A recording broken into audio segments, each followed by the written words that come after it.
예, 이스라엘의 왕 그 아합, 그는 참 하나님을 대적했고 이스라엘의 그 어떤 왕보다 가장 악한 왕이었습니다. 이제 하나님께서 그 아합을 벌하시고 그의 가족들을 다 멸망시키라고 이제 예후에게 명령했습니다. 그것이 이제 10장. 그래서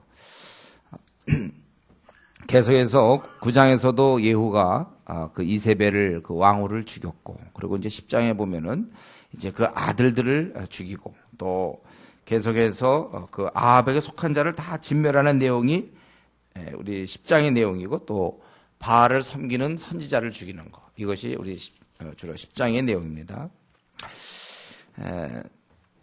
그 아합의 아들들이 있었어요. 아합의 아들들. 그들은 이제 아주 좋은 교육을 받았죠. 왕자들이니까 좋은 교육을 받았는데 그들에게 편지를 쓴 거예요, 이 예후가. 그래서 너희 그 왕자 중에 한 명을 택해서, 그리고 왕을 삼아서 나하고 싸우자. 거기 3절에 보면 너희 주의 아들들 중에서 가장 어질고 정직한 자를 택하여 그의 아버지 왕자에 두고 너희 주의 집을 위하여 싸우라 했더니 그들이 심히 두려워했다. 이 편지를 받고 두려워했어요. 네. 두 왕이 그를 당하지 못했거든. 그 이스라엘과 유다 왕들 다 죽이지 않았습니까? 예후가. 그런데 어떻게 우리가 당하겠느냐. 그래서 가가지고 우리는 당신의 종이니까 원하는 대로 해주십시오. 5절에. 그랬더니 다시 얘기하기를, 그러면 너희가 그 왕자의 머리를 베라 이거죠. 그래서 그걸 가져오면 우리가 함께 지내겠다. 그렇게 됐어요. 그랬더니 그 편지가 7절에 이름에 그들이 바로 70명을 죽였다는 거예요.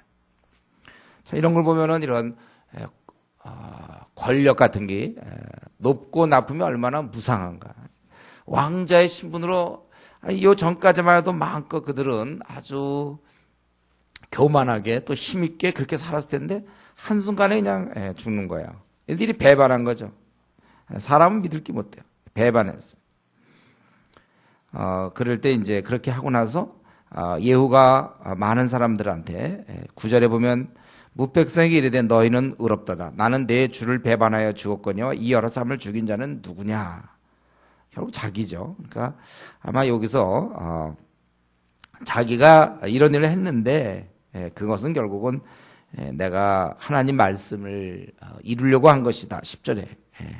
그래서 너희가 날 갖다가 해석이 좀 약간 어렵긴 하지만 너희들 그렇고 나는 좀 나쁜 놈 같이 됐고 나는 그렇게 나쁜 짓을 한 것 같지만 그건 내가 하나님의 일을 한 것이다. 엘리야를 통하여 하신 말씀을 이제 이루셨다 하니라. 예후가 아합의 집에 속한 이스라엘에 남아있는 자를 다 죽이고 또 그의 귀족들과 신뢰받는 자들과 제사장들을 죽이되 그에게 속한 자를 하나도 생존자를 남기지 아니하였더라. 주로 이스라엘에 남아있는 자를 다 죽였다는 거예요. 그래서 그 중에 보면은 이 아합 가문과 같이 있었던 그런 귀족들, 또 신뢰를 많이 받았던 사람들, 또 제사장들 다 죽였다고 그랬어요. 결국 이 아합과 가까이 했던 사람들이 한때는 참 좋았는데 결국은 이렇게 처절하게 죽게 된 것입니다. 결국 이 성경에도 보면 죄인과 가까이 하지 말라고 그랬죠, 원래. 죄인을 면하실 때 같이 되는 거예요. 소돔과 고모라 사람들 보면 다 사람들이 그 모양이니까 그렇게 되는 거예요.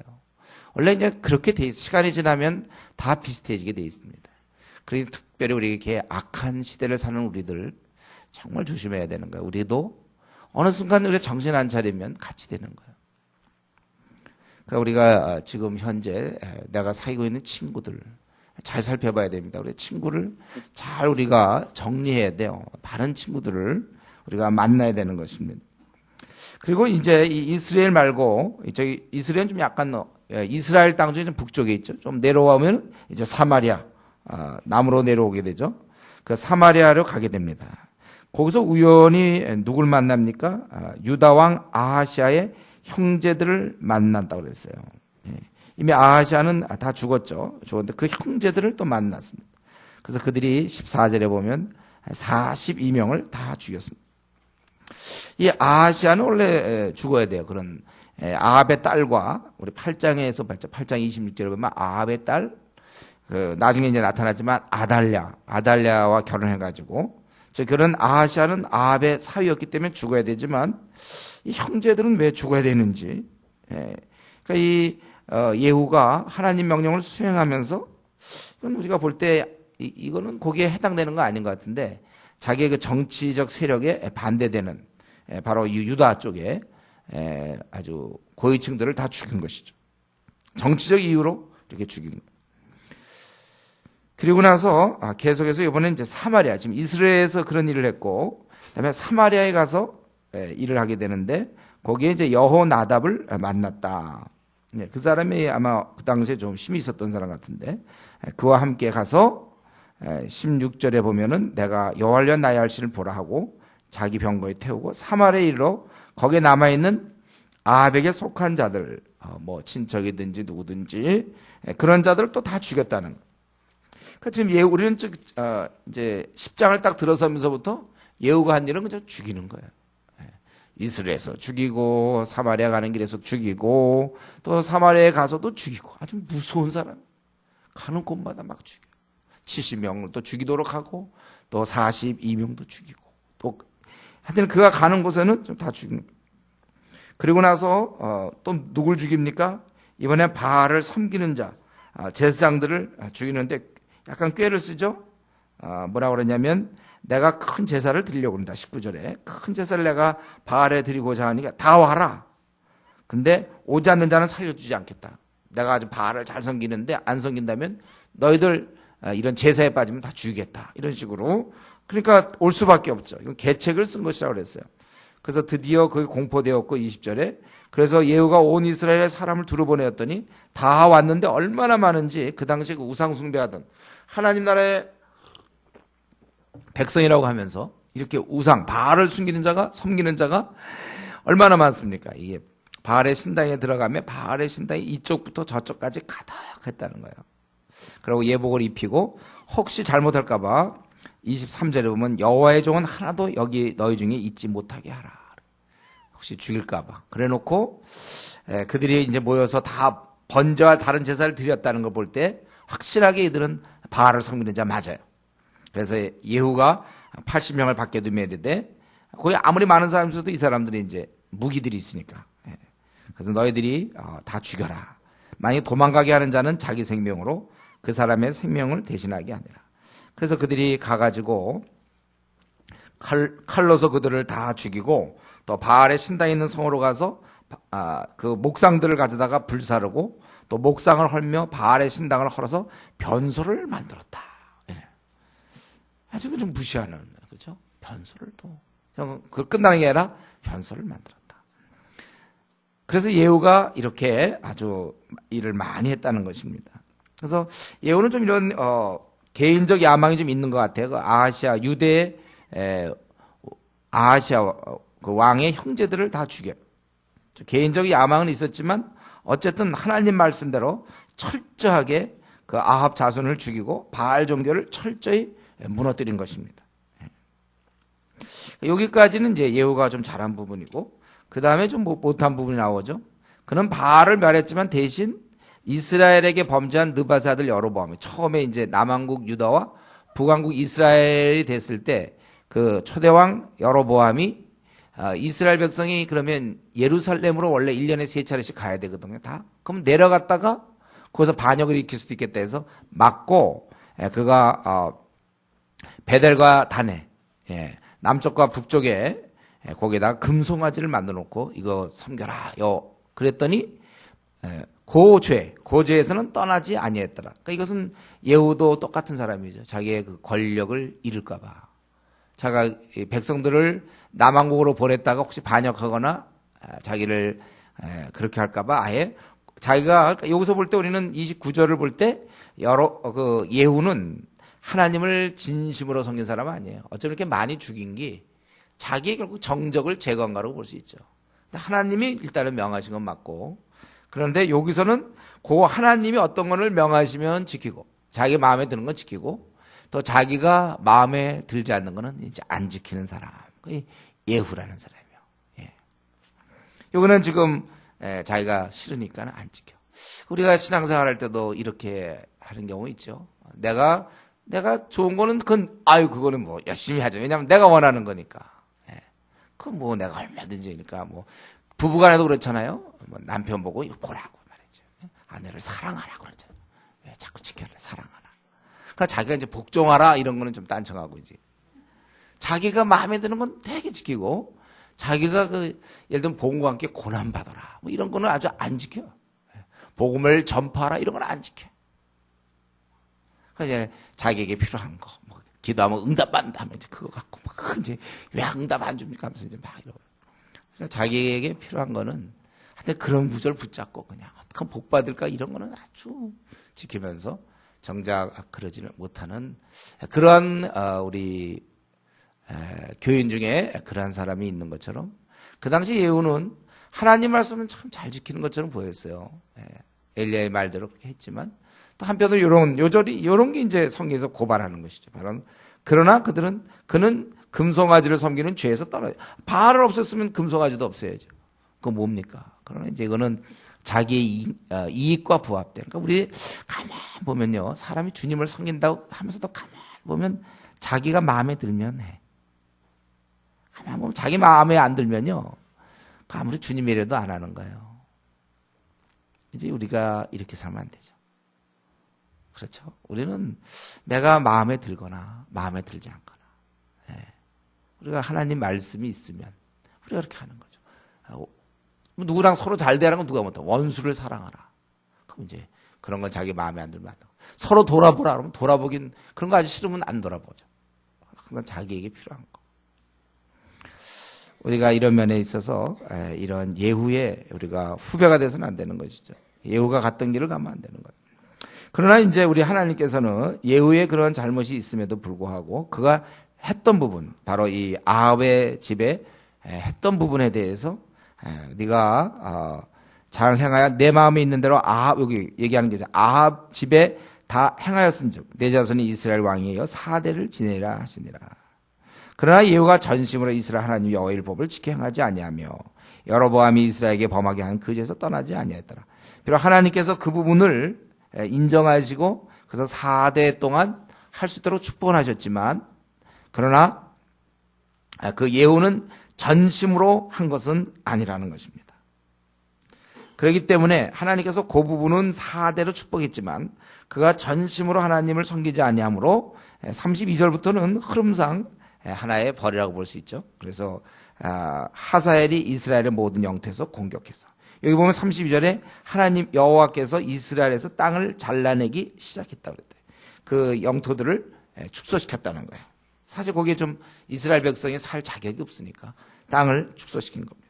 그래서 그들이 특별히 요단 동쪽 길르한 온 땅, 우리 갓사람 루벤 므낫세 반집하지 원래 이렇게 살던 그것들을 다 이제 잃게 되는 것입니다. 그리고 예후는 결국은 이렇게 해서 죽었다. 그가 사마리아에서 이스라엘 다스린 수는 28년 동안 28해였다라고 이렇게 되어 있습니다. 우리 예후는요 좀 하나님의 말씀을 순종하는 것도 같았지만 또 불순종하기도 했습니다. 그럼 어쨌든 하나님께서는 그가 잘못했을 때 이렇게 했지만 그가 잘한 부분에 대해서 이렇게 칭찬하고 계시는 거죠. 30절에 보면 내가 나보기에 정직한 일을 잘 행하여 내 마음에 있는 대로 아합 집에 다 행하였사. 하나님께서는 이걸 보고 계신단 말이죠. 하나님 보고 계시는 거예요. 활동을 다 보고 계십니다. 그가 비록 거기에 동기는 좀 어떤지 모르지만 그래도 어쨌든 말씀에 순종하여 그런 일을 했다는 거예요. 그리고서는 갚아주시는 것입니다. 하나님을 위해서 그는 온전하진 않았지만 그래도 그 부분을 그가 했을 때 하나님 그것조차도 이렇게 보시고 축복해 주시는 분이십니다. 여러분, 우리가 하나님께서 우리의 활동을 다 보고 있다는 사실을 우리가 알고 있죠. 시편을 통해서라 우리 하나님께서 우리 안고 일어섬을 다 하신다고 그랬어요. 하나님은 우리의 활동을 다 알고 있는데 나는 하나님의 활동을 잘 모르죠.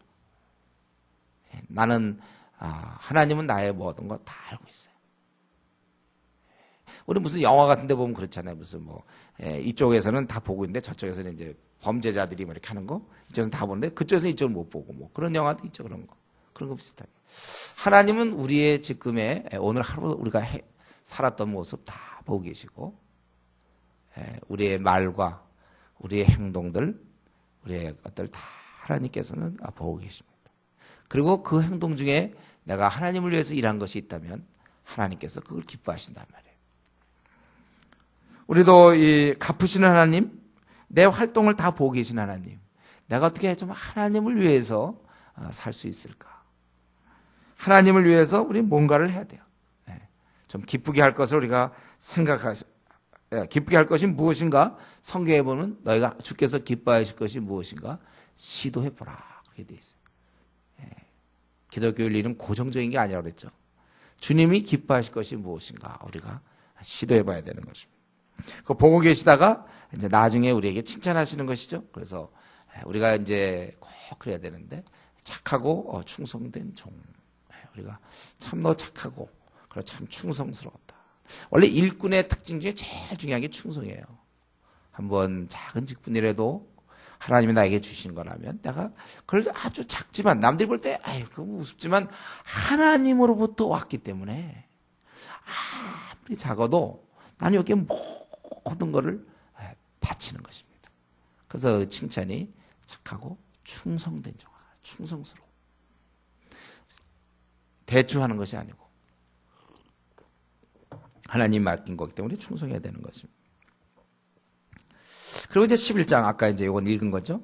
그 아시아 유대 땅에서 이제 제가 11개가 지금 어떻게 됩니까? 이거 한 번은 이쪽 또 한 번은 저쪽 이렇게 이스라엘 유다 막 이렇게 되는데 또 이제 유다 쪽을 얘기하고 있어요. 지금 북왕국 쪽에서 얘기하다가 지금 남한국 유다 쪽을 얘기하는데 거기는 아시아 어머니가 그 어머니 이름이 아달랴죠. 아합 가문이에요. 그의 아들이 죽은 것을 보고 아하시아가 예후한테 죽었거든요. 갔다가 그냥 죽어버렸어요. 왕의 자손을 모두 멸절했으나 이걸 보니까 아마 무슨 손자 쪽인지 이제 다 멸절했어요. 이유가 이 아하시아 형제들은 다 죽었죠, 그렇죠? 예후가 또 다 죽여놨어요. 그러니까 다 죽여놓으니까 이 아달랴가 자기가 권력을 잡기 괜찮아. 아하시아도 죽고 그 형제들 다 죽여놨어요, 예후가. 그러니까 이 엄마가 이제 갑자기 나타나가지고 다 그의 아들이 죽은 것을 보고 왕의 자손을 모두 멸절했다는 거예요. 모두 멸절했어요. 왕의 자손들. 그래서 사실 모두 멸절했다고 되면 그럼 우리가 다윗 혈통이 깨지는 거죠. 이대로 지금 오고 있는 중인데 거기서 죽으면 사실 다윗 혈통은 끝나는 거예요. 그런데 여기 뭐가 있습니까? 여호세바라는 여호람의 딸 왕의 딸 아하시아의 누이 여호세바가 아하시아의 아들 요아스를 왕자들이 죽임을 당하는 중에서 빼내어 그와 그의 유물을 침실에 숨겨 아달랴를 피하여 죽임을 당하지 아니하게 하니라. 다 죽였는데 이 아달랴가 다 죽였는데 어떻게 딱 그 아하시아 아들 이건 다윗의 혈통이죠. 그 한 명이 이제 이렇게 살아나게 되는 거예요. 살아나게 되는 것입니다. 아마 그 아하시아가 아들인데 이 아달랴의 복잡하죠, 여러분들. 아달랴의 지금 요것만 읽으세요. 아달랴의 지금 아들 이제 아하시아는 맞죠? 그렇죠? 그러면 그 누이면 그러면 아달랴의 딸이 돼야 되잖아요. 그러니까 이게 이복 누이인 것으로 알 수 있겠죠? 나중에 이제 보면은 이 여호세바는 말이죠.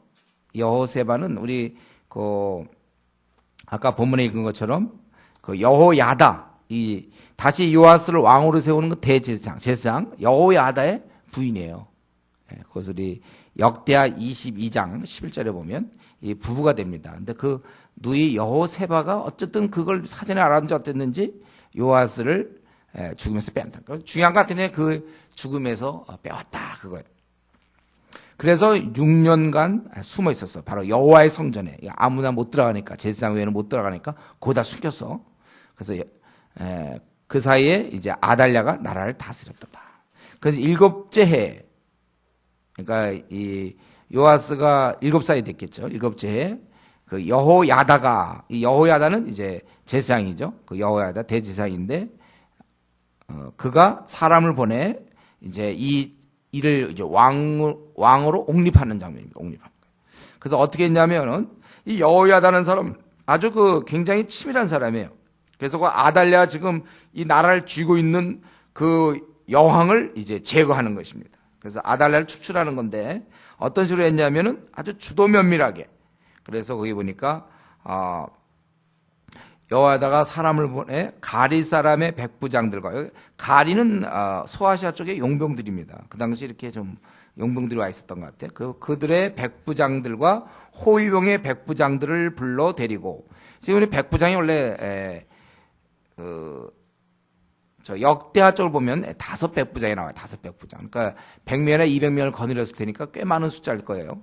그들을 불러 데리고 여호와의 성전으로 들어가서 그들과 언약을 맺고, 여기 보면 지금 백부장만 나오는데 이제 역대에 보면은 백부장에다가 레위 자손들, 그리고 유대 전 지역에서 뽑은 그 수령들, 거기에 그러니까 고관들, 각 지도자들을 다 데리고 온 거예요. 그래서 들어가서 그들과 언약을 맺었습니다. 그리고 맹세를 하게 한 후에 왕자를 그들에게 보이는 거예요. 함부로 보여줬다가 이거 죽이면 큰일 나니까 다 맹세하고서 보이고, 명령하여 그리고 나서 얘기하기를, 이제 안식일에 들어온 너희 중 3분의 1은 왕궁을 주의하여 지키고, 또 3분의 1은 수루문, 기초문인데 거기에 너희 3분의 1은 또 호위되어 있고, 그러니까 아주 용이 주도하게 이렇게 주의해서 너희가 왕을 호위하고, 그리고 무기를 다 가지고, 그래서 왕을 호위하며 너희 대열을 침범하는 모든 자는 죽이고 왕이 취입할 때 시위할지니라 하니. 그래서 이 명령대로 이들이 해서 드디어 안식일에 나가는 자를 거느리고 제사장 여호와에게 나오매, 제사장의 여호와의 성전에 있는, 그리고 이들에게 무기를 준 거예요. 다윗 왕의 창과 방패를 백부장들에게 주니 호위병이 각각 손에 무기를 잡고 왕을 호위하되 성전 오른쪽에서부터 왼쪽까지 제단과 성전 곁에 서고, 여호야다가 왕자를 인도하여 내어 왕관을 씌우며 율법책을 주고 기름을 부어 왕으로 삼에 무리가 박수하여 왕의 만세를 부리니라. 제가 보니까 이 아달랴가 제대로 뭐 통치했겠습니까? 그가 아합의 딸이 뭘 그렇게 했겠습니까? 그러니까 백성들한테도 다 신뢰를 잃은 것 같아요. 사람들이 아주 좋아하며 박수하며 왕의 만세 불렀다는. 그런데 이럴 때 어떻게 아달랴가 부하들 끌고 어떻게 좀 이렇게 큰 좀 싸움을 벌리거나 이런 게 아니라, 그가 그 소리를 듣고 여호와 성전에 들어왔다는 거예요. 그래서 여기 이런 모습을 보면서 14절 맨 마지막에 반역이로다 반역이로다. 사실 반역은 자기가 한 것이죠. 자기는 원래 왕이 되면 안 되는 건데 다 죽이고 자기가 왕 노릇하고 있었는데, 요게 이제 그럴 때 제사장 여호야다가 군대를 거느린 백부장들에게 명령하여 그를 대열 밖으로 몰아내라. 그를 따는 자는 모두 칼로 죽이라 하니, 제사장의 이 말은 여호와의 성전에서는 그를 죽이지 말라 함이라. 그러니까 굉장히 침착한 걸 알 수 있어요. 봤으면 빨리 죽여야 되는데 여기서는 말라. 아주 굉장히 침착. 그래서 길을 열어주매 그가 죽게 되었다. 그러고 나서 여호야다는 계속해서 얘기하기를 왕과 백성에게 언약을 맺게 해요. 그래서 여호와의 백성이 되게 하고, 그리고 또 왕과 백성 사이에서도 언약을 세우게 됐다는 거예요. 그리고 바알의 신당을 다 무너뜨리고, 또 바알의 제사장 맏단을 죽이고, 그 제사장의 관리들을 세워 여호와의 성전을 수직하고, 그리고 그가 왕자에 앉게 했고, 온 백성은 즐거워하고 온 성은 평안하고 아달랴는 이제 죽었다. 그 왕궁이라는 것은 왕궁 근처. 여기 보면은 왕궁에 말이 다니는 길이라고 그러죠. 그렇게 죽였다는 겁니다. 이때 요아스 왕이 될 때 나이가 7세였더라. 이거 오늘 본문이 11장의 그 본문이 결국은 이게 이 사건의 결국 의미는 뭐냐면, 아합 계열의, 그러니까 이방 족속 같은 그 계열의 아달랴가, 원래 이 하나님이 이 다윗의 등불, 항상 이쪽에는 등불을 주시겠다 그랬거든요. 다윗의 혈통으로 유다가 흘러가거든. 이스라엘은 온갖 섞여 있었어요. 그러나 적어도 다윗의 흐름으로 이 남왕국은 쭉 가는 거예요. 그런데 거기 한번 중간에 이 아달랴가 이걸 끊으려고 한 것이죠. 유다의 혈통 다윗 계열의 통치를 끊을 뻔한 거예요. 여기서 만약에 요아스가 죽었다면 원래 이제 이 다윗의 자손 예수 이쪽은 이제 잘 안 되는 것이죠. 이게 안 되는 거예요. 원래 이렇게 다 되면. 근데 여기에 끊길 수가 없죠. 다시 이들은 요아스가 살아나게 되고, 그리고 오히려 바알 숭배를 끊고 하나님의 언약 백성으로 되는, 아주 이게 완전히 역전되는,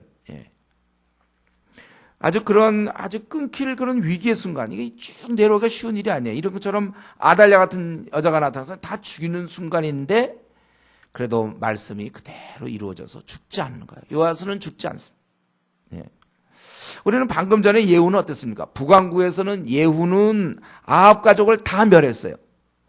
그런데 남왕국에서는 이 아합 가문이 이 왕의 가족을 다 멸하려고 했지만 실패했다는 거예요. 다른 말로 한다면 하나님의 일꾼, 예후를 하나님의 일꾼으로 본다면 그는 바알의 종교를 다 멸했지만 바알의 일꾼, 그것은 바로 이 아달랴라고 볼 수 있죠. 그는 하나님의 종교를, 이 하나님을 섬기는 것을 멸할 수는 없게 됐다는 것입니다. 이게 지금 반대가 되는 거예요, 이렇게. 결국 우리는 이 11장을 들여다보면 뭘 느껴요? 결국 하나님이 일하시는 거예요, 이거는요. 하나님이 일하세요. 하나님의 뜻만 온전히 이루어지는 것입니다. 아무리 아달랴가 정말 자기는 이제 그렇게 자기가 사용되는지 모르겠죠. 마귀의 자녀로 정말 그가 하나님이 계획한 다윗의 활동을 끊어보려고 했지만 그는 끊을 수 없었어요.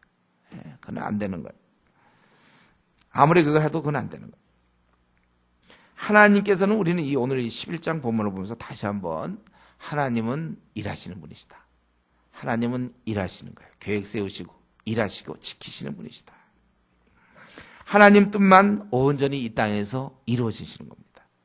이 땅에 우연이 없다고 그랬죠. 하나님의 뜻이 다 이루어져요. 그래서 우리가 범사에 감사하는 이유는 우연이 없으니까. 하나님의 거기에 숨결이 있고 계획이 있으니까. 그렇게 되는 거예요. 우리는 결코 세상은 하나님 나라를 이길 수 없습니다. 하나님의 백성을 이길 수 없어요. 모든 권세를 주님이 가지셨기 때문에. 그렇기 때문에 우리들이 무엇이든지 주를 위해 내가 한번 이런 일을 해보겠다고 결심하면 그것은 반드시 되는 겁니다. 열매가 있게 되는 거예요. 내가 주님을 마음에 품고 내가 주를 위해서 내가 생을 한번 이렇게 살아야 되겠다. 한번 자기가 마음을 딱 먹고 그걸 시도하면 아주 여건이 안 좋고 상황이 어려워도 그것은 반드시 열매를 맺는 것입니다. 왜냐하면 하나님이 일하시기 때문에 그래요. 하나님이 우리 편이시기 때문에 내가 중요한 건 지금 하나님이 제가 보기에 하나님이 원하는 건 누군가가 좀 일을 좀 해줘야 진공 상태에서 하나님 할 수는 없거든요. 누가 해주면 그 일은 되는 거예요. 누구든지 하나님 안에서 자기가 꿈을 꾸셔야 돼요. 내가 여러분 이건 제가 그동안 오랫동안 얘기했어요. 아직도 근데 혹시 없는 분이 있을까 두려워요. 그냥 매일매일 성실하게 사는 사람 이거 안 돼요. 계획을 갖고 살아야죠. 열심히 사는 사람 안 됩니다. 이제 남은 생 계수하세요. 얼마 남았는가? 그럼 내가 무슨 일 하다가 내가 죽으면 내가 관에 들어갈 때 마지막 가족들을 볼 때 나는 참 행복했다. 나는 참 만족스럽다. 한 번 다 왔다 가는 거고 더 이상 나에겐 더 이상 생이 없어. 한 번 주어진 한 번뿐인 생 나 참 잘 살았네. 잘 살았다. 그리고 만족스럽게 그렇게 죽어야지. 근데 내가 무엇을 할 것인가가 여러분 마음속에 확실하게 자리 잡고 있어야 돼요. 하나님의 그러한 뜻, 하나님의 계획, 하나님은 일하시는 분이시기 때문에 하나님의 뜻이 이루어지니까 우리가 하나님 뜻 안에서 세운 것들 그것은 될 수밖에 없는 겁니다. 열매 맺을 수밖에 없는 거예요.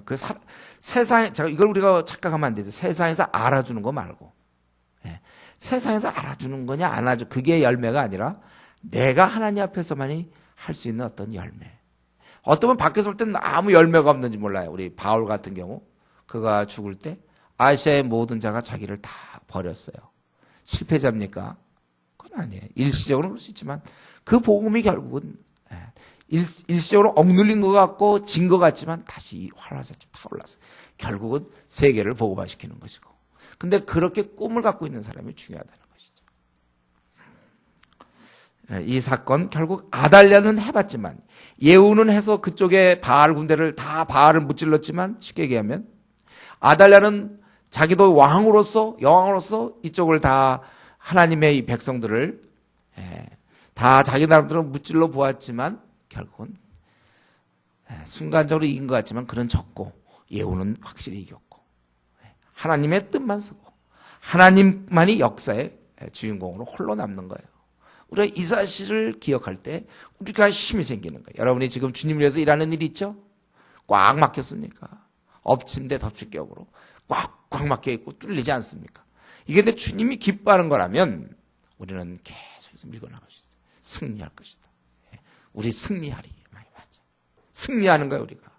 지금 이렇게 말세 어두운 때 한국교회가 지금 주력 부대들이 지금 아주 속속들이 패하고 있지 않습니까? 교회가 점점 뺏기고 한 주에 우리가 4,000명씩 잃는다고 그랬죠, 교회가. 지금 이러면 한 주 지나는 동안 다음 주 수요예배 드릴 동안 4,000명을 교회에서 잃어요.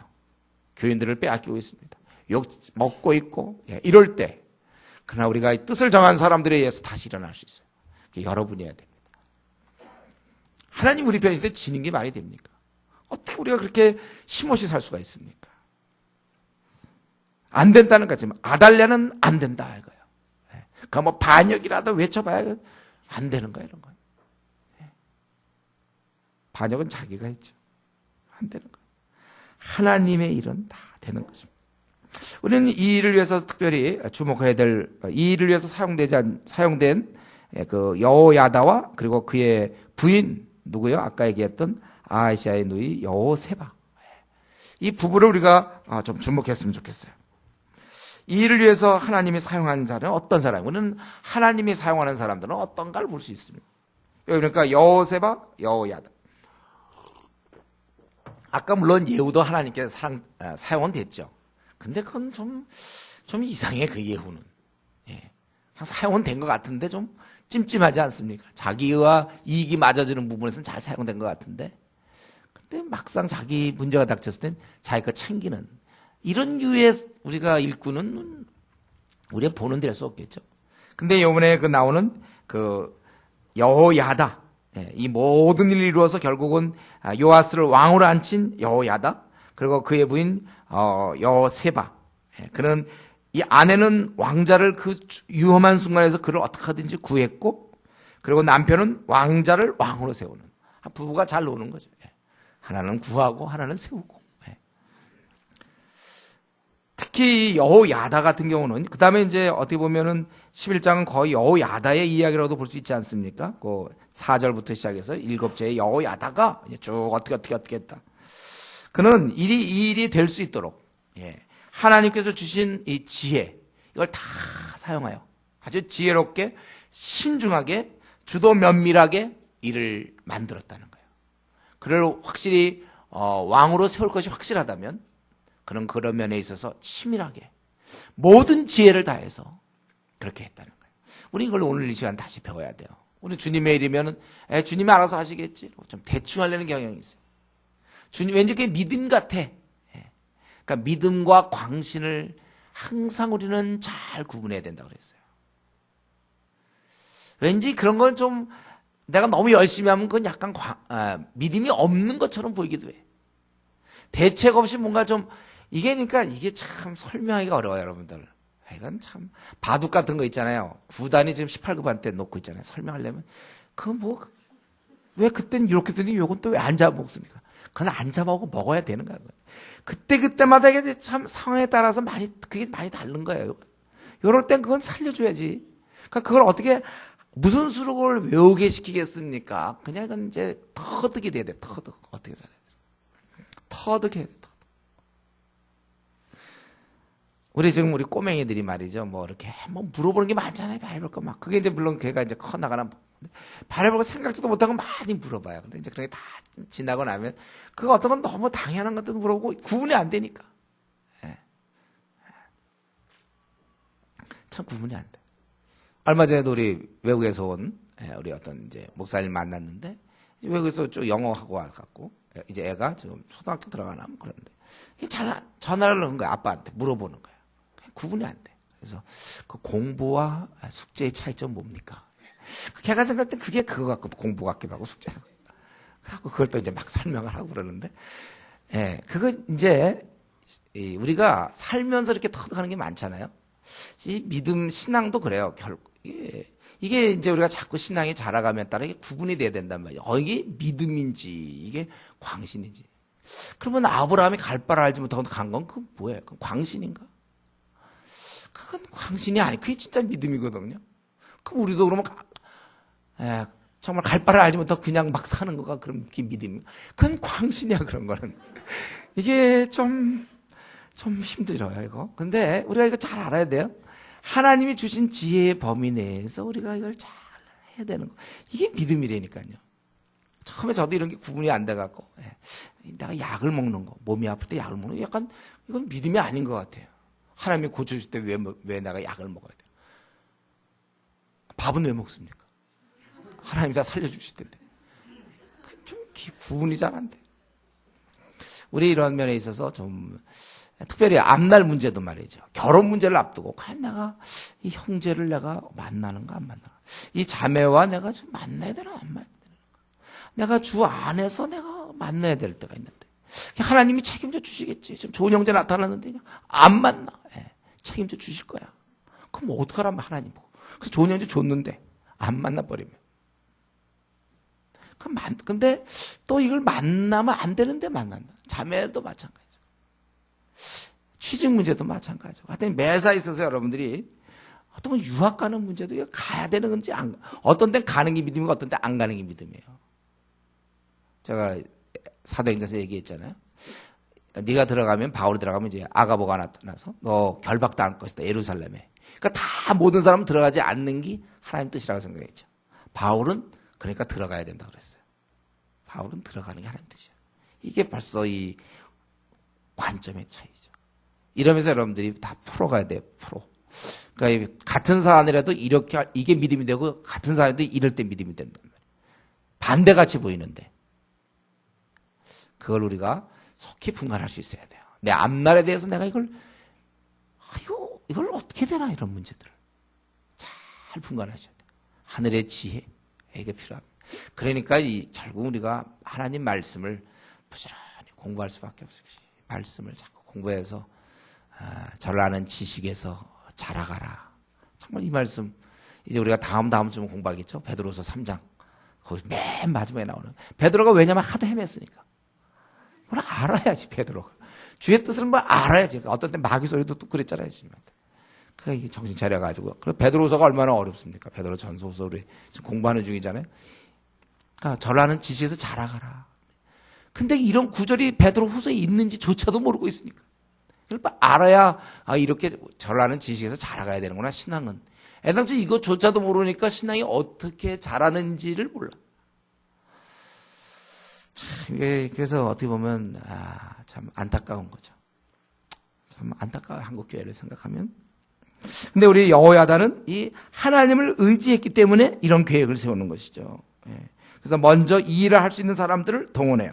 그래서 가리 사람들의 사람의 백부장들을 또 호위병의 백부장들을 그래서 우리 역대하 23장에 있는 것처럼 5명의 백부장 그리고 그만 많은 그러니까 군인이 되는 거죠.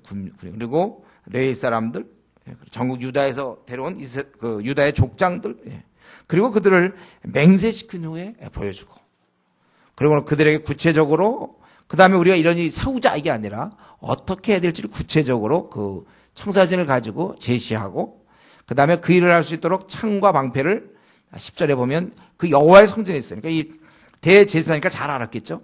그걸 이때 써먹는 거예요. 창과 방패를 백부장들에게 주니.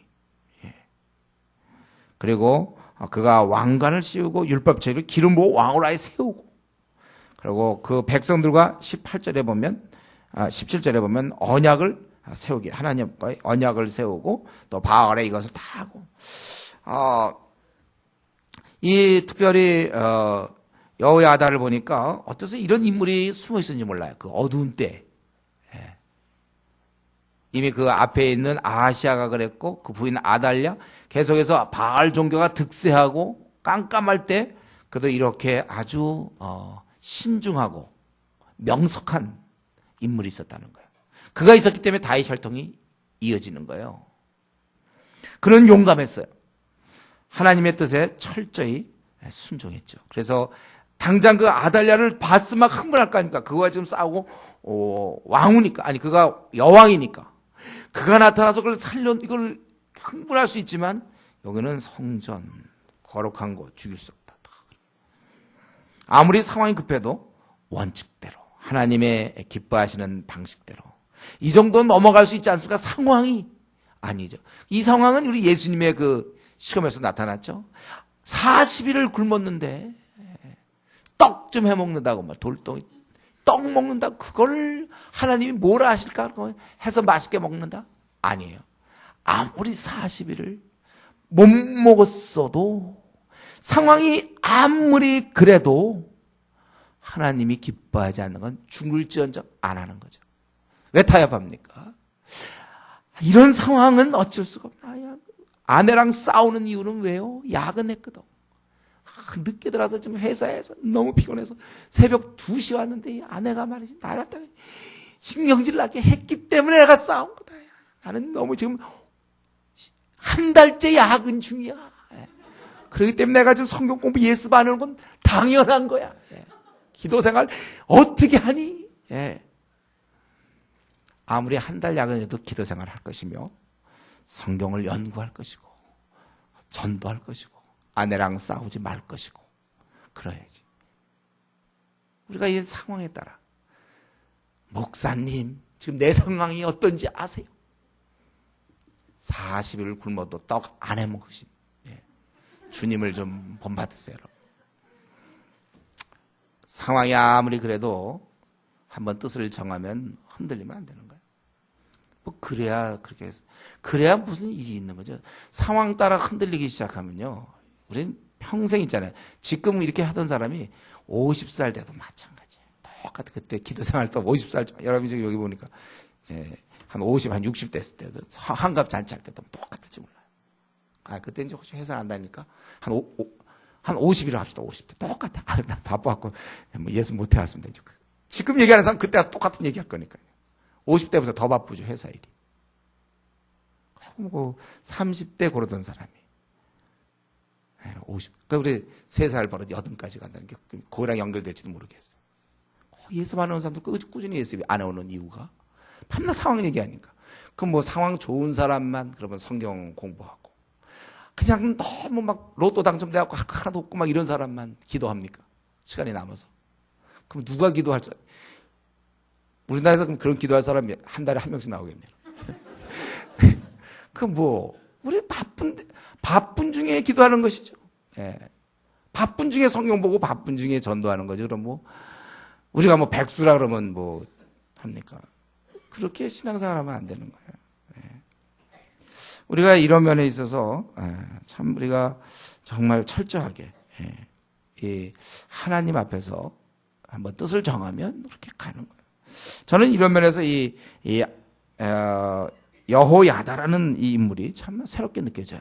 그는 그 아달랴를 딱 봤는데 그만 죽이면 끝인데 이제 종료인데 얼마나 긴장됐고 그랬겠습니까? 그러나 안 해요. 아무리 상황이 그래도 기다리는 거예요. 그 이미 성전에서는 그럴 수 없는 거니까. 이런 침착함과 이 어떤 확신, 흔들리지 않는 상황이 아무래도 요즘이 뭐 시대가 음란해서 많은 사람이 성적 범죄를 하고 형제들 특별히 말이죠. 이런 상황에서는 뭐 그냥 빠질 수밖에 없고 뭐 술 먹고 술김에 뭐 어떤 아무리 그래도 흔들리지 않고 자기의 순결을 지키고 뜻을 정하고 이게 필요해요. 악하고 음란하지 뇌물 그게 안 쓰면 그럼 쫓겨나는데 뇌물 쫓겨나는 거죠. 다니엘의 세 친구들은 용광로 속에 들어가는 거 아닙니까? 그건 자기가 아니면 아니지. 그럼 쫓겨나는 거죠. 우리 하나님은 그 회사 하나밖에 준비 못했습니까? 나를 위해서. 그 회사에 쫓겨나면 나는 평생 이제 백수로 지내도록 하나님은 겨우 나한테 지금까지 그 회사 하나 거기 하도록 하죠. 자기가 타협을 안 해서 쫓겨난다면 쫓겨나는 거. 우리가 이러한 마음을 가져야 되는 거예요. 이런 면에서 참 여호야다라는 인물이 새롭게 보이는 것입니다. 그는 원칙대로 했고 그리고 아주 중요한 건 여호야다가 한 거는 왕으로 세운 그 이유가 무엇입니까? 결국은 그 17절에 있는 거예요. 왕과 백성이 여호와와 언약을 맺어 여호와의 백성이 되게 하고 이게 원래 사실은 그들이 잃었던 부분은 바로 이 부분이거든요. 하나님과의 이 관계 회복. 예. 관계 회복. 여호야다가 이걸 했다는 거예요. 여러분, 이 사실은 지금 우리가 할 일이 그거 아닙니까, 오늘? 이제 불신자들로 하여금 하나님의 백성이 되게 하고, 미지근한 신자로 하여금 이제 제대로 정신 차리고 살아라. 자다가 깰 때가 벌써 되었다. 우리가 해야 될 일이 이거 아니에요. 먼저 이제 정신 차린 우리들, 이제 우리 한국 성도들 중에 많은 사람이 자다가 깰 때가 되었는데도 아직 자고 있는 많은 사람들, 미지근한 사람들을 우리가 깨워야 될 일을 우리가 해야 될 것이고, 또 그렇지 아니하고 주님 모르는 사람들을 백성되게 하는 일.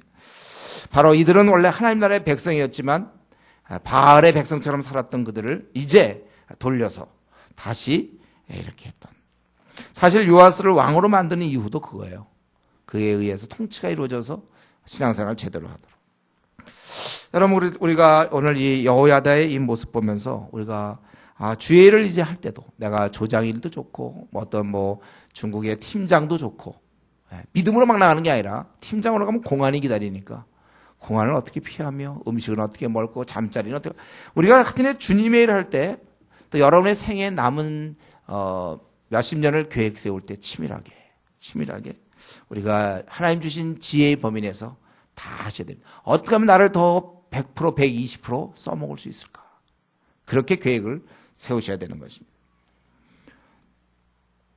다시 한번 여기서 느껴지는 건 뭡니까, 여러분? 11장에서 다시 한번 느껴지는 건 한 명의 중요성이죠. 우리가 늘 얘기하는 한 명의 중요성. 그 당시 유다 전체, 만약에 유대 전체 이 여호야다라는 인물이 없었으면 이 다윗, 하나님의 기이하신 이 섭리, 다윗의 혈통을 유지하겠다는 그것은 끝나는 거예요. 메시아의 나라에 이어질 때까지, 주님 오실 때까지 다윗의 혈통으로 이어져야 되는데, 유다는 쭉 이어지지 않습니까? 이스라엘은 막 배반해서 누가 또 죽이고 또 그 다음 왕이 생기고 그의 또 자식들이 또 바뀌고 그러는데 그거 없어요. 이스라엘은 그런데 유다는 이어진단 말이에요. 이 유다 전체 그 나라에서 이 한 명의 바른 판단과 결단, 그리고 그의 시행, 결국 온 유대 땅에 복이 되어서, 거기 보니까 20절에 보니까 그의 왕자 앉으니 온 백성이 즐거워하고 온 성이 평안하더라, 그렇게 되어 있어요. 한 사람에 의해서 이러한 유대 땅이 회복되고 모두 떠났던 그들이 하나님 나라의 백성이 되고, 한 사람. 저는 이런 면에서 우리 한 사람 한 사람 자기를 과소평가하지 마세요. 나는 공부도 많이 안 했는데, 또는 지금의 내 삶이 아주 곤고하기 이를 데 없는데, 나 회사에서도 이제 곧 이제 아마 잘릴 것 같아, 나는. 아니면 나는 지금 어떤 결혼 문제로 인하여 어떻게 됐고, 난 배운 것도 별로 없고, 집안이 날 받쳐줘야 뭐라도 하지. 지금 나 벌써 시간이 많이 흘러서 이제부터 내가 할 수 있는 건 별로, 할 게 별로 없는 것 같아. 나는 그렇게 능력도 없어. 지금 내 생을 들여다볼 때 내가 뭘 하겠어, 앞으로? 이렇게 여러분, 하나님, 예수님께서 피를 흘려 죽으신 자기를 깔보지 마세요. 공부 많이 못했다고 자기를 무시하지 마세요. 그 열등감이라는 거 참 나쁜 거죠. 왜 내가 하나님 건데 내가 왜 하나님 건데 하나님 것을 무시하냐, 그거예요. 왜 내가 하나님의 것을 내가 무시해? 나는 자꾸 안 된다고 그러고, 나는 부족하다고 그러고. 부족하지 않은 사람은 어디 있어요?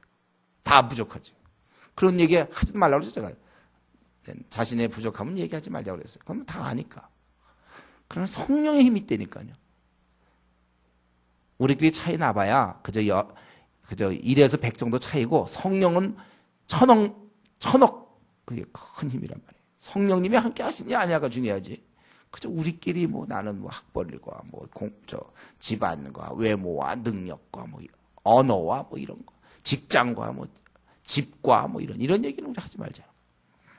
한 사람, 너무 이게 중요한 것입니다. 우리 자신을 과소평가하는 그런 나쁜 습관들을 버렸으면 좋겠어요. 하나님 앞에 죄예요. 엄밀한 의미에서 죄입니다, 이거. 하나님의 것을 왜 자기가 뭔데 무시해요? 저 같은 사람이요? 저 절대 나 안 무시합니다. 너무 근데 이제 자존감이 너무 높으면 이제 그 문제죠. 어떤 사람 주관적 착각 속에서 밝아오는 그 망상, 막 그런 문제가 되건 막 혼자 그냥 그건 문제가 되죠. 그냥 우리는 정말 내가 하나님 아들인데 그럼요. 당연히 이 정도의 프라이드는 있어야지 하나님의 아들인데. 사람들이 뭐 평가 못 해주면 말죠. 뭐. 하나님이 아시는데.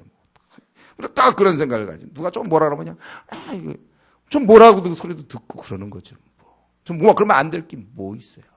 어차피 우리는 하나님 아들 딸들인데. 존귀한 자들인데 말이죠. 자기에 대해서 너무 과소평가하지 마십시오. 하지 마세요. 나에 의해서 한 나라가 바뀔 수 있어요. 정말이에요, 여러분. 무디 같은 사람 한 사람 꼭 22살인가 회심했잖아요. 구두 고치다가 구두 이게 쑤셔놨다가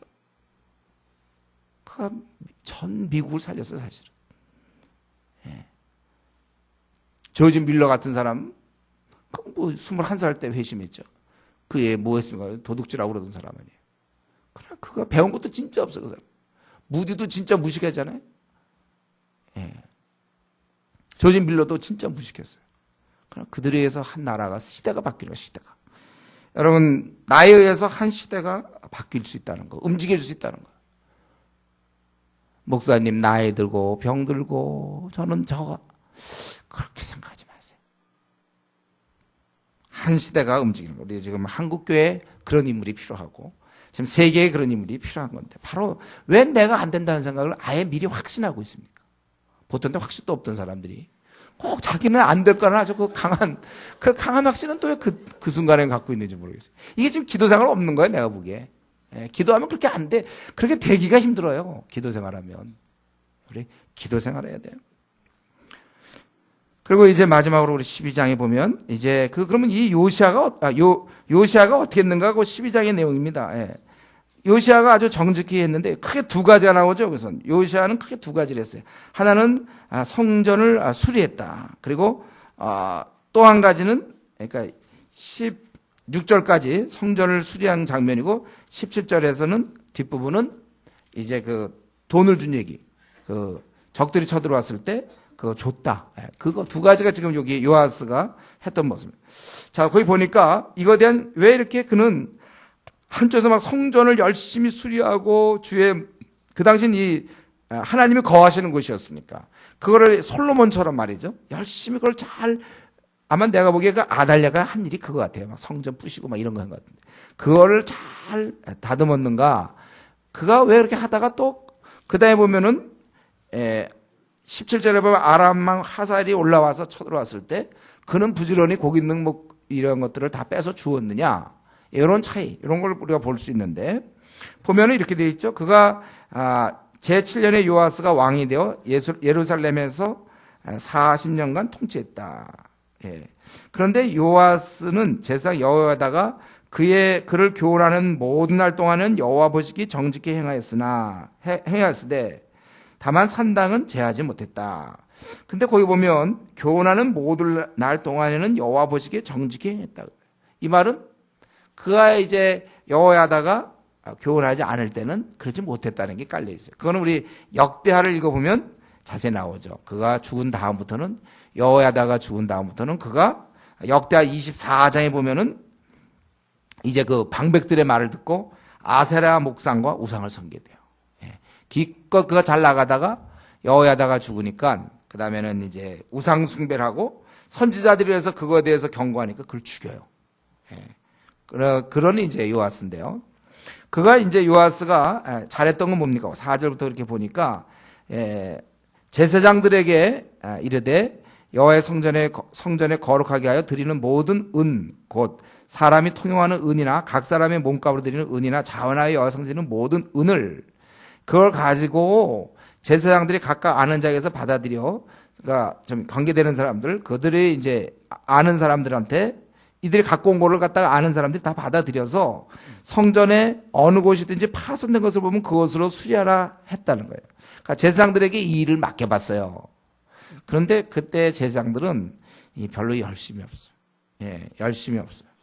제사장들이 열심히 했어요. 그래서 왕이 제23년 이르도록 제사장들이 성전에 파손한 데를 수리하지 아니했는지. 그러니까 신앙들이 많이 떨어진 거죠. 주의 몸된 이 그당 성전을 막 무너져 있고 파손되어 있는데도 관심이 없어. 이들이 그랬다는 거예요. 저나 제사장인데. 그래서 그때 요아스가 대제사장을 불러. 그 여호야다야 그가 바로. 여호야다는 이 사실을 잘 몰랐는지 그건 잘 모르겠어요. 나중에 뭐 여호야다가 또 움직이잖아요.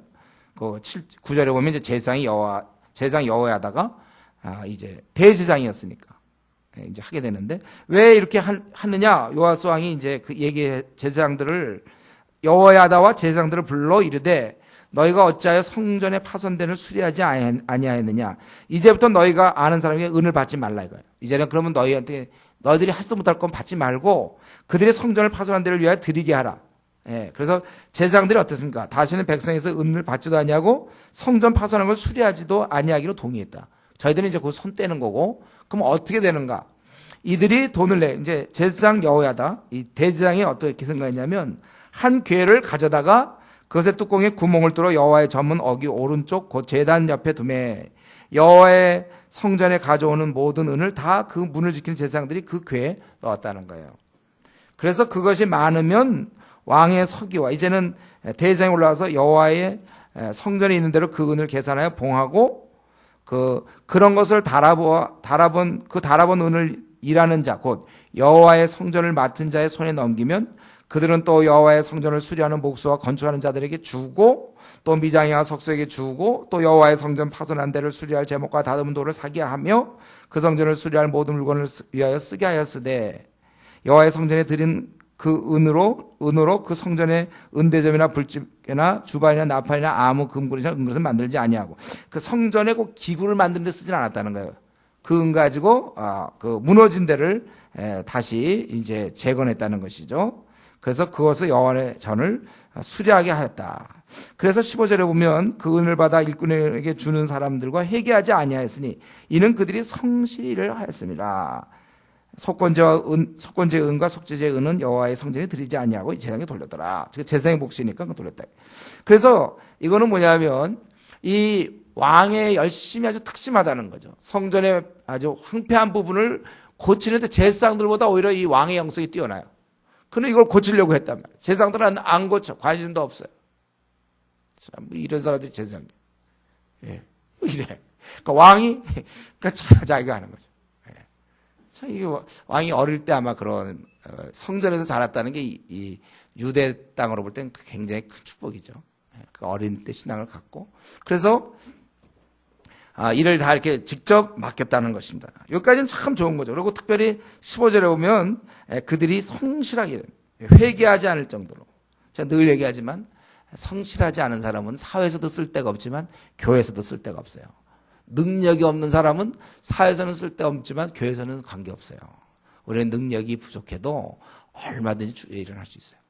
그런데 불성실한 거는 주의 일엔 너무나 안 맞아요. 그거는. 사실은 하나님을 섬길 때 불성실은 안 됩니다. 능력 없으면 괜찮아요. 저도 항상 이 기준이에요. 사람을 대할 때 능력 없는 거는 그거는 어떡하냐고. 능력이 없는 걸. 예를 들면 능력이 없는 걸 어떻게 해요? 잘 까먹고 예를 들면 무슨 언어가 안 돼. 해도 안 돼. 언어도 안 되고. 어떤 쉽게 해서 금방 하는 사람도 있지만 예.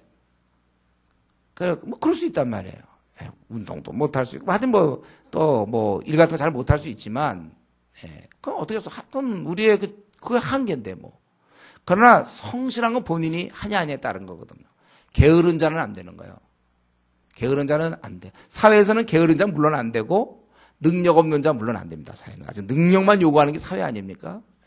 막 회사에서는 무능력한 사람 막 쳐지도 않고, 능력, 그냥 학벌 위주, 고시 패스, 그런 능력으로 따지잖아요.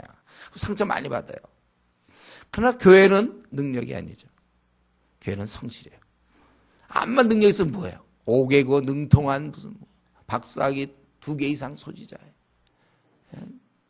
돈도 많고 별로 관심 없어요.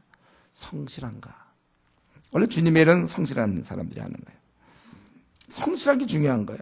거기에 반드시 열매가 있습니다, 여러분. 왜냐하면 하나님이 함께 하기 때문에 우리의 능력은 그렇게 큰 문제가 안 돼요.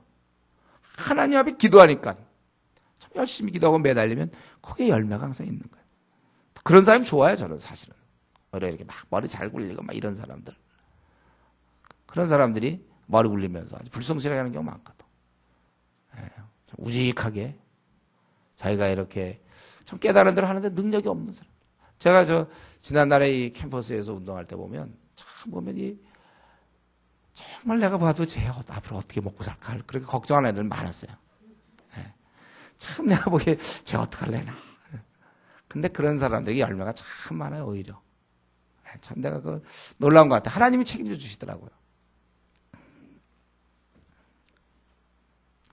우리 이러한 성실하게 일을 했기 때문에 아예 회개할 것도 없어요. 너무나 성실합니다. 예.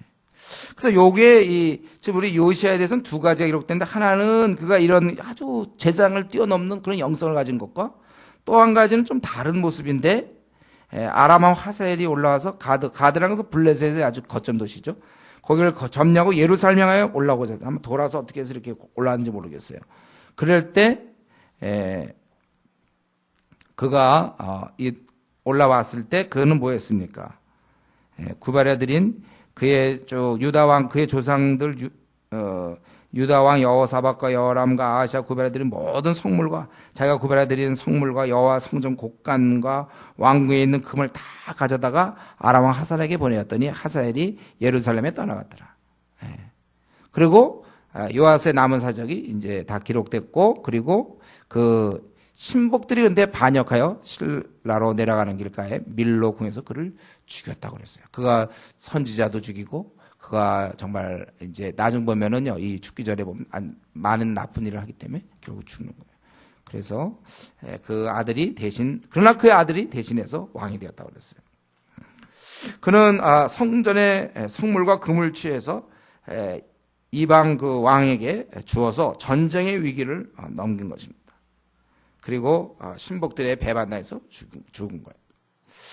그러니까 우리는 이 요아스의 이상한 그 모습을 보게 되죠. 그는 성전이 회파되었을 때 그 누구보다 열정을 갖고 건축에 힘썼지만, 그러나 이때는 오히려 그렇지 못한 모습. 좀 다시 얘기한다면, 그가 하나님께 뭔가 해드리는 일에는 아주 탁월했지만 하나님을 의지하는 일에는 실패했다는 거예요. 성전 수리를 통해서 그는 하나님을 위해서 뭔가 해드리는 탁월했어요. 이때가 아마 제가 보기에 신앙이 있을 때고, 그리고 그가 신앙을 버렸을 때 하나님을 의지하는 일, 거기는 실패했다는 것입니다. 온전한 그는 신앙인의 삶이 안 이루어져요. 처음엔 잘 나갔는데 뒷부분에 안 좋은 것이죠. 우리는 이런 걸 볼 때요, 이거 하나님께 뭔가는 해드렸지만 하나님을 의지하지는 않았어요. 그러니까 이게 신앙이 계속 있었으면 아마 하나님께 해드리는 것과 하나님을 의지하는 게 같이 갔겠죠. 근데 거기서 그는 하나님을 결국 의지하지 않았고, 결국 이런 것들을 줘서 뇌물로 이렇게 해가지고 벗어나는 걸 볼 수 있습니다. 우리는 지금 우리 본문에는 이게 좀 자세히 안 나와요. 그러나 역대하 이렇게 보면은 그의 그런 나중에 타락한 모습, 솔로몬처럼 말이죠. 나중에 타락한 모습이 이렇게 나오는데, 우리는 이런 걸 볼 때 우리가 참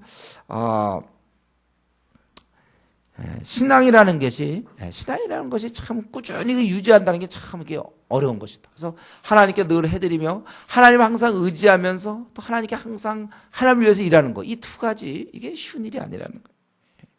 우리는 그가 나중에는 오직하면 그 신복들이 죽일 만큼 그는 그렇게 엉망으로 살았는가? 그거에 대한 우리 힌트는 바로 그가 신앙을 버린, 그게 2절이었죠. 아까 12장 2절. 제사장 여호야다가 그를 교훈하는 모든 날 동안에는 여호와 보시기에 정직했다고 그랬고, 그리고 우리 역대에 보면은 그가 버린 이후로, 그가 여호야다가 죽은 이후에 신앙을 버렸다고 그랬어요. 그래서 아세라 신을 섬기고 이제 그랬다고 그랬는데, 그러니까 여호야다가 살아있다는 얘기는 뭐냐면 그가 교훈을 계속 했다는 거예요. 그런 동안에 그는 하나님 보시기에 정직히 행했어요. 그러나 중간에 이렇게 신앙의 변질이 이루어져 갖고 하나님을 끝까지 의지해야 됐지만 그는 하나님을 의지하지 않았다는 것입니다. 여러분, 저와 여러분 마찬가지예요. 우리가 지금은 이렇게 하나님을 우리가 의지하고 지금은 주님을 섬기지만, 그러나 끝까지 과연 섬길까? 우리가 지금 미지근한 신자들 왜 저렇게 미지근할까? 우리는 참 이렇게 주님을 위해 지금 우리 뛰어도 좀 시간이 부족하잖아요. 우리가 참 안타까워요. 그러나 그런 우리라 할지라도 우리가 이렇게 꼭 안 된다는 보장이 어디 있습니까? 지금 이 요아스는 그 누구보다 아마 제가 보기에 오히려 제사장들보다 더 뛰어난 영성을 한때 소유했는데, 마치 솔로몬이 그때 그렇게 성전을 막 그런 있었지만 나중에 그는 우상숭배에 빠지는 것처럼 그렇게 됐지만, 이렇게 하나님을 의지하지 않는 불신앙의 신앙을 그런 모습을 우리한테 보여줘서 결국 배반당해 죽게 되는데, 이건 우리에게 지금 이게 비록 2000 얼마예요? 한 500년 더 되는 그런 오래전 사건이지만 여전히 우리한테 말씀하고 있는 것입니다. 네. 요아스만 그러냐 이거죠. 요아스만 그럴 거라고 생각하냐 너희들은. 우리는 안심해도 되는가? 네. 우리도 지금은 이렇지만 우리가 후에 변질되지 않을 거라고 어떻게 우리가 장담할 수 있겠느냐? 우리는 오늘 이 시간에 다시 한번 겸비해야 됩니다. 나는 끝까지 주님을 섬기겠는가? 끝까지. 더구나 이렇게 타락한 시대에서 우리가 신앙을 끝까지 유지하겠는가? 우리 주님께서 이걸 물어보고 계십니다. 난 주님을 위해서 많은 걸 드리지만 정말 나 끝까지 주님을 의지하는가? 그런데 우리는 거기에 이것에 대해서 한 가지 답은 있어요. 한 가지. 끝까지 내가 주를 섬기려면 한 가지 방법은 오늘 본문에서 나오는 것처럼 여호야다가 그를 교훈하는 모든 날 동안. 이 말은 뭡니까?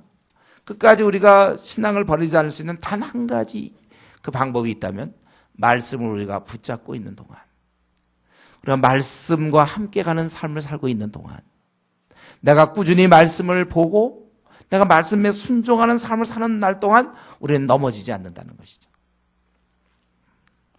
매일 만약 우리가 수련회를 매일 한다고 합시다. 우리 수련회 때 은혜들 많이 받고 그랬는데 매일 되면 우리가 왜 넘어지고 잠수 타겠습니까? 수련회 이후로 그다음에 이제 말씀 안 보고, 저는 이렇게 여러분 수예배만, 그래도 수예배라도 이렇게 참여하면 그래도 조금 이 중간에 징검다리처럼 될 수 있어요. 그러나 주일 예배만 드리는 사람, 그분들한테 지금 얘기해야 되는데 없어요. 참석 원래 있는 자는 더 얻는 거고 얻는 자는 있는 것조차 빼앗기는 원리가 맞는 거예요. 우리는 오히려 지금 계속해서 우리는 좋아요. 강화될 수가 있고. 여러분 정말 날마다 빠짐없이 나에게, 자기 자신에게 말씀을 넣어주세요. 그래야 우리가 그 힘으로 사는 거예요. 이거를 게을리하거나 소홀히 하면 나는 어느새 나도 모르게, 그래서 우리 주님이 새벽별이 뜰 때까지 말씀에 주의하는 것이 강하니라. 주님 오시기 전까지. 우리 그렇게 얘기했죠. 베드로 사도가 우리가 하나님 말씀을 우리가 계속해서 나에게 공급시키자. 나에게 내가 고혈압이다. 고혈압 환자는 이제 어쩔 수 없어. 죽을 때까지 매일 한 알의 그 약을 매일 줘야 된다고 그러잖아요. 그래서 혈압을 유지한다는 것처럼 나는 매일매일 말씀으로 내 신앙을 유지해야 돼. 말씀을 우리가 계속 봄으로써 그렇게 승리해 나가야 될 것입니다. 오늘 이제 이 말씀, 우리는 이제 정리해 본다면 결국 예후라는 인물이 나왔고 오늘 여호야다라는 인물, 요아스라는 인물이 나왔어요. 우리 예후는 잘못된 것들을 우리 그 세 사람의 모습 속에서 우리가 배워야 될 것이 무엇인가를 한번 정리하고 마쳤으면 좋겠는데, 예후는 결국 자기가 원하는 건 다 했어요. 하나님의 뜻과 관련된 건. 그러나 자기가 원치 않는 건 그때는, 자기가 원치 않는 거는 그때는 안 했습니다. 그런 자기가 그러니까 결국 원하는 거 한 거예요. 그래서 말씀과 마저 들어가면 잘 됐고, 말씀이 그걸 요구하더라도 결국 내가 원치 않으면 안 해. 신앙생활을 그렇게 우리 해서는 안 되겠어요. 예후처럼. 성경을 보면서 자기에게 필요한 거 있으면 받아들이고, 자기가 좀 싫은 거는 안 받아들이고, 우리는 그렇게 해서는 안 되겠고, 또 요아스처럼 말씀을 공급받을 동안은 됐는데 말씀을 중단함으로 나락에 빠지는 우리 그런 또 삶을 살아서도 안 됩니다. 말씀을 계속 공급받고, 우리 여호야다처럼 한 사람으로 그 시대, 지금 우리나라 지금 이 시대를 볼 때 교회가 계속 무너져 내리고 있고, 교회 내에 이 미지근한 신자들이 많고, 정말 우리 촛대가 옮겨가는 것 같고, 사회는 악하고 음란한 이 시대에 청년들이 교회를 떠나고 중고등부가 절반 줄고, 우린 이 시대에 한 사람에 의해서 다시 하나님 나라가 회복되는, 구약 때는 이스라엘, 유대가 하나님 나라였죠. 신약 때는 교회잖아요. 지금 하나님 나라, 하나님 나라의 교회가 왕성할 수 있도록, 지금 불교가 아주 전성기며 가톨릭이 전성기인데, 이단이 전성기인데, 이 세 축이 지금 전성기인데, 우리 교회 주의 몸된 교회를 맡고 있는 저와 여러분, 내가 하나님 앞에 한 사람 되겠습니다.